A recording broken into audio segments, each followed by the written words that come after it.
तो अब यहाँ पे देखिए कि ये क्वेश्चन था, an area of a plot 100 metre square is represented by an area of 100 millimetre square on a map, find R F. तो ये एक्चुअल एरिया है, उसको हम मैप पे इतना के एरिया से दिखा रहे हैं, मतलब मैप का मतलब शीट पे, ठीक है, इतना एरिया से दिखा रहे हैं, तो इसका आर एफ क्या होगा। तो एक्चुअल एरिया कितना हो गया 100 मीटर स्क्वायर, ठीक है, और ड्राइंग एरिया कितना हो गया, तो ड्राइंग एरिया हो गया 100 मिलीमीटर स्क्वायर। तो इसका आरएफ निकालना है। तो आरएफ क्या होता है, आरएफ का जो वैल्यू होता है, आरएफ जो रेशियो होता है वो किसका रेशियो होता है, आरएफ रेशियो होता है drawing length by actual length, है ना। आरएफ किसका रेशियो होता है, लेंथ का रेशियो, और ये किस में है, एरिया है। तो यहाँ पे समझना है कि अगर एरिया में अगर आएगा तो क्या करना होगा कि एरिया को से हमको लेंथ मिलाना होगा, क्योंकि आरएफ एरिया का रेशियो नहीं होता है। तो कोई अगर डायरेक्ट कर दे लेंथ की जगह पे एरिया से डिवाइड कर दे, मतलब कोई ये कर देता है, अगर आरएफ को यहाँ पे निकालना है तो ड्राइंग लेंथ की जगह पर ड्राइंग एरिया कर दिया, एक्चुअल लेंथ की जगह पे एक्चुअल एरिया कर दिया, और 100 millimetre square by 100 metre square कर दिया, तो ये गलत हो जाएगा, क्योंकि आरएफ जो है वो रेशियो होता है एरिया का, नहीं, रेशियो लेंथ का होता है।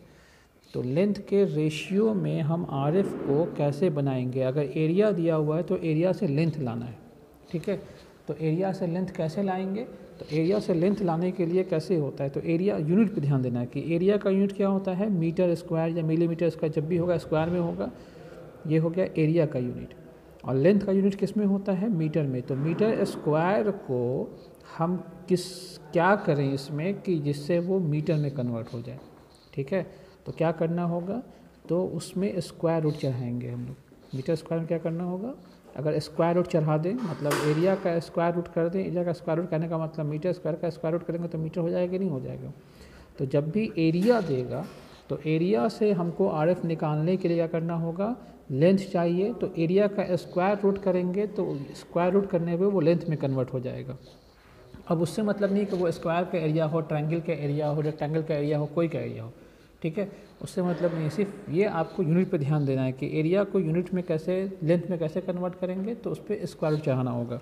तो यहाँ पे क्या कर सकते हैं, इसको हम लोग ड्राइंग एरिया का स्क्वायर रूट और एक्चुअल एरिया का स्क्वायर रूट लिखेंगे इसको, आरएफ को यहाँ पे, क्योंकि एरिया से हम लेंथ में कैसे लाएंगे, तो एरिया पे स्क्वायर रूट चढ़ाएंगे, ठीक है। तो जब भी एरिया का क्वेश्चन मिलेगा तो आरएफ निकालने के लिए ड्राइंग एरिया का square root by actual area का स्क्वायर रूट करना होगा आपको। जैसे अगर वॉल्यूम हो जाएगा तो वॉल्यूम के लिए क्यूबिक रूट चढ़ाएंगे, इस एरिया के लिए स्क्वायर रूट, वॉल्यूम के लिए क्यूबिक रूट चढ़ाना पड़ेगा आपको। अब देखिए ड्राइंग एरिया कितना है 100 मिलीमीटर स्क्वायर, और एक्चुअल एरिया कितना है 100 मीटर स्क्वायर। अब इसका एरिया निकाल लीजिए, 100 मिलीमीटर स्क्वायर का स्क्वायर रूट हो जाएगा 10 मिलीमीटर, और 100 मीटर स्क्वायर का स्क्वायर रूट 10 मीटर। अब इसके यूनिट को सेम कन्वर्ट कर लीजिए, सेम यूनिट में ले आइए। तो कैसे लाएंगे इसको, 10 millimetre by 10 into 1000 millimetre. 1 metre में कितना मिलीमीटर, 1000। ये कैंसिल हो गया, ये 0 0 0 कैंसिल हुआ, तो ये 1/1000 ये हो गया आरएफ, ठीक है। तो ये निकल गया। तो एरिया से हम आरएफ निकालना सीख गए। अब एक क्वेश्चन है यहाँ पे कि ए volume of cylindrical vessel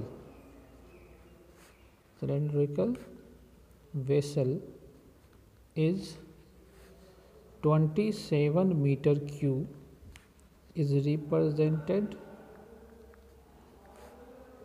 on a drawing sheet by a volume of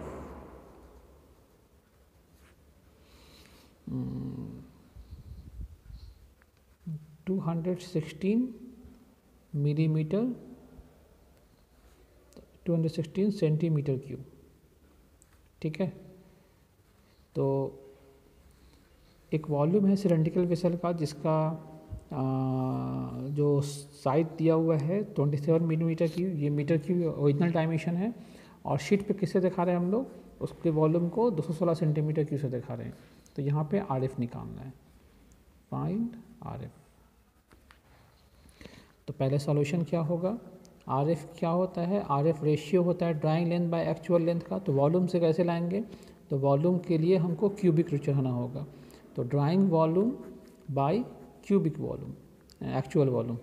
तो ड्राइंग वॉल्यूम का क्यूबिक रूट, एक्चुअल वॉल्यूम का क्यूबिक, तो क्यूबिक रूट वॉल्यूम का क्या हो जाएगा, लेंथ में कन्वर्ट हो जाएगा ये। अब बताइए ड्राइंग वॉल्यूम का एक्चुअल कितना दिया, सॉरी ड्राइंग वॉल्यूम कितना है, 216 सेंटीमीटर क्यूब का क्यूबिक रूट। एक्चुअल वॉल्यूम कितना दिया हुआ है, 27 मीटर क्यूब का क्यूबिक रूट। अब इसको हम कन्वर्ट करेंगे तो 216 किसका हो जाएगा, 6 का क्यूबिक रूट होता है, तो ये हो जाएगा 6 सेंटीमीटर, और 27 हो जाएगा किसका, 3 का, तो 3 मीटर। अब इसके यूनिट को सेम कर लीजिए, दोनों को मिलीमीटर में कन्वर्ट कर रहे हैं हम लोग, तो 6 × 10 मिलीमीटर और 3 × 1000 मिलीमीटर। अब ये और ये कैंसिल कर दीजिए, 3 दूनी 6 हो जाएगा और 2 से ये कैंसिल हो जाएगा, तो 50। तो RF कितना हो गया, 1/50। तो इस तरह से आपने देख लिया। लेंथ का भी पहला क्वेश्चन हम लोगों ने किया, उसमें आपने लेंथ का देखा, ये क्वेश्चन 1 हो गया, ये क्वेश्चन 2 ले लिया आपने, एरिया से निकाला, और क्वेश्चन 3 हम लोगों ने वॉल्यूम से निकाल लिया। तो लेंथ से भी निकाल लिया, एरिया से भी निकाल लिया, वॉल्यूम से भी निकाला। तो लेंथ में सिंपल हो जाएगा, यूनिट सिर्फ सेम करेंगे हो जाएगा। एरिया में पहले एरिया से हमको लेंथ लाना होगा, स्क्वायर रूट चढ़ा के, हमने लेंथ में लाया स्क्वायर रूट चढ़ा के। अब उस लेंथ के बाद लाने के बाद तब यूनिट सेम करना होगा, यूनिट सेम किया हमने, तब यहाँ पे कैलकुलेशन हुआ। इस तरह से वॉल्यूम से भी हमको किस में लाना होगा, लेंथ में। तो क्यूबिक रूट चढ़ा के हमने वॉल्यूम से किस में लाया, लेंथ में लाया, देखिए 6 सेंटीमीटर 3 मीटर आ गया। अब इसके डायमेंशन को यूनिट को सेम करेंगे, सेम किया और फिर यहाँ से RF निकाला। तो ये आपका हो गया क्वेश्चन, ठीक है। तो RF हम लोगों का कंप्लीट हो गया। अब हम लोग जो करना है,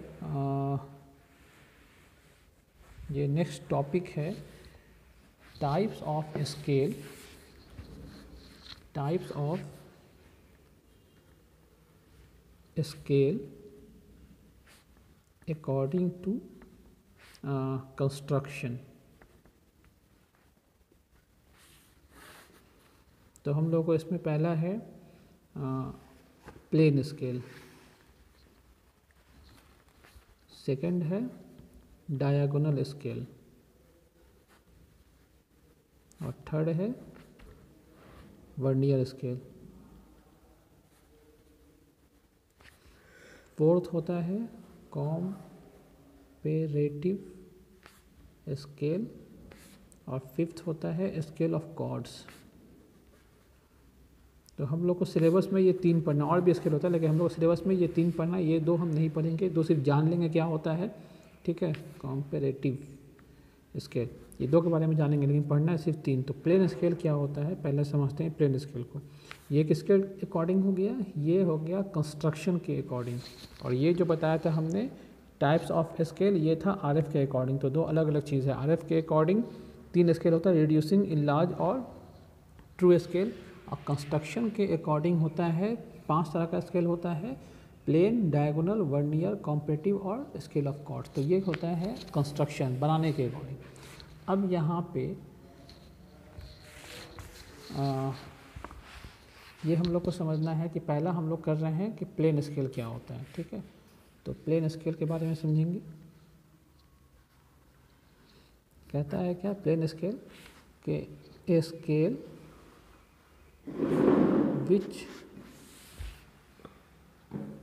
which can be measured up to, ये हमने आपको एक वीडियो बना के भेजे हैं, सेक्शन क्वेश्चन में लिखाया है, हमने लिख दिया, डेफिनेशन लिख दिया है। तो a scale which can be measure up to 2 consecutive unit, 2 consecutive units. तो एक स्केल जो 2 कंसेक्यूटिव यूनिट्स को मेज़र कर सकता है, कंसेक्यूटिव समझ रहे हैं, लगातार यूनिट को मेज़र कर सकता है, तो उसको हम लोग कहते हैं प्लेन स्केल। तो लगातार यूनिट क्या हुआ कि जैसे मीटर के साथ डेसीमीटर होगा, तो ये 2 लगातार यूनिट हैं। या डेकामीटर के साथ मीटर होगा, तो ये भी क्या है, 2 लगातार यूनिट है। तो 2 कंसेक्यूटिव यूनिट जो होगा उसको मेज़र कर सकते हैं। अगर कोई कहेगा किलोमीटर और मीटर को हम मेज़र कर सकते हैं, किलोमीटर एंड मीटर, तो ये कंसेक्यूटिव है नहीं, किलोमीटर और मीटर कंसेक्यूटिव यूनिट नहीं है, तो इसको हम मेज़र नहीं कर सकते हैं। तो 2 यूनिट को मेज़र करेगा। कंडीशन क्या है, बोथ यूनिट जो होना चाहिए वो कंसेक्यूटिव यूनिट होना चाहिए। तो उसको हम लोग कहते हैं प्लेन स्केल, कि वैसा स्केल जो 2 कंसेक्यूटिव यूनिट को मेज़र कर सकता है उसको प्लेन कहते हैं, ठीक है। तो जो आप लोग के पास सिंपल स्केल है वो भी प्लेन स्केल है। जैसे ये देखिए, ये एक प्लेन स्केल है ना, तो ये जो स्केल आपने लिया होगा ये प्लेन स्केल है। इसमें 2 यूनिट कंसेक्यूटिव यूनिट कौन कौन है, तो 2 कंसेक्यूटिव यूनिट हो गया सेंटीमीटर, ये यहाँ से यहाँ तक सेंटीमीटर है, देख रहे हैं, और सेंटीमीटर को डिवाइड किया गया है 10 पार्ट में, तो मिलीमीटर है। तो ये जो स्केल है ये प्लेन स्केल है, इसमें 2 कंसेक्यूटिव यूनिट कौन कौन है, सेंटीमीटर एंड मिलीमीटर। ये हो गया। इस की बात, इंच की बात नहीं कर रहे हैं हम लोग, बात कर रहे हैं ये स्केल की, ठीक है, इंच वाले की बात नहीं इसमें। तो ये हो गया मीटर और सेंटीमीटर, तो ये इसमें सेंटीमीटर और मिलीमीटर। तो इसमें मेन जो हो गया आपका सेंटीमीटर और सब डिवीज़न पार्ट मिलीमीटर। तो 2 कंसेक्यूटिव यूनिट है सेंटीमीटर मिलीमीटर, तो ये क्या हो गया, प्लेन स्केल। तो प्लेन स्केल क्या होगा, जिसमें 2 कंसेक्यूटिव यूनिट को मेज़र करेंगे। अब यहाँ पे एक टर्म आता है लीस्ट काउंट, लीस्ट काउंट, इसको समझना है। लीस्ट काउंट क्या होता है, तो कहता है कि minimum measurement of any scale, minimum measurement of any scale, ठीक है, तो विच कैन बी परफॉर्म, जो से हम परफॉर्म कर सकते हैं, जैसे परफॉर्म जो हो सकता है। तो मिनिमम मेजरमेंट किसी भी स्केल का हम कितना, किसी स्केल से मिनिमम कितना मेज़र कर सकते हैं, वो उसका लिस्ट काउंट होगा। जैसे इस स्केल से बात करेंगे तो इस स्केल से हम मिनिमम कितना मेज़र कर सकते हैं, एकदम कम से कम। तो कम से कम हम क्या करेंगे, ये एक डिवीज़न का मेजरमेंट यहाँ है ना, यहाँ से यहाँ तक एक डिवीज़न का मेजरमेंट कर सकते हैं। तो एक डिवीज़न का मेजरमेंट कितना हो गया, 1 मिलीमीटर, उससे कम तो नहीं कर सकते क्योंकि इसके बीच में तो नहीं है। तो मिनिमम डिवीज़न क्या होगा, मिनिमम मेजरमेंट इसका एक डिवीज़न का मेजरमेंट हुआ, तो एक डिवीज़न का मेजरमेंट कितना हुआ, 1 मिलीमीटर। तो इसका क्या होगा, लिस्ट काउंट क्या हुआ इस स्केल का, इस स्केल का लिस्ट काउंट हुआ 1 मिलीमीटर। तो इसी तरह से कोई स्केल होगा, उस स्केल का जो मिनिमम मेजरमेंट होगा, इसे हम मिनिमम मेज़र कर सकते हैं, वो उस स्केल का लिस्ट काउंट होगा, ठीक है। तो अब नेक्स्ट क्लास में हम लोग नेक्स्ट वीडियो करेंगे, तब तक के लिए इसको रहने दीजिए यहाँ तक, ये आपका हो गया। अब नेक्स्ट क्लास में हम लोग करेंगे डायगोनल स्केल के बारे में बताएंगे और वर्नियर स्केल के बारे में बताएंगे, फिर दोनों का डिफरेंस बताएंगे। और सेशनल में हम इसका कंस्ट्रक्शन बना के आपको वीडियो अपलोड करेंगे ट्यूसडे के दिन, कैसे आप इसको बनाइएगा, ठीक है। तब तक के लिए take care, goodbye and be safe.